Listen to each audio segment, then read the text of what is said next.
আসসালামু আলাইকুম ওয়া রাহমাতুল্লাহি ওয়া বারাকাতুহু। প্রিয় ভাইরা, আজ একটা বড় ফজিলতের কথা বলবো আপনাদের। আপনারা অনেকেই জানেন, আমরা অনেকেই জানি, অনেকেই জানি না।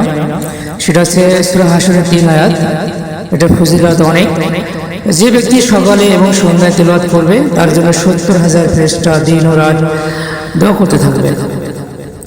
আউযু বিল্লাহি মিনাশ শাইতানির রাজিম। বিসমিল্লাহির রহমানির রহিম। হুয়াল্লাহুল্লাযী লা ইলাহা ইল্লা হু আলিমুল গায়বি ওয়া শাহাদাতি ওয়া রহমানুর রহিম। হুয়াল্লাহুল্লাযী লা ইলাহা ইল্লা হু আল মালিকুল কুদ্দুসুস সালামুল মুমিনুল মুহাইমিনুল আজিজুল জব্বারুল মুতাকাব্বির। সুবহানাল্লাহি আম্মা ইয়াশরিকুন। হুয়াল্লাহুল খালিকুল বারিউল মুসাওবিরু লাহুল আসমাউল হুসনা। ইউসাব্বিহু লাহু মা ফিস সামাওয়াতি ওয়াল আরদ ওয়া হুয়াল আজিজ হাকিম।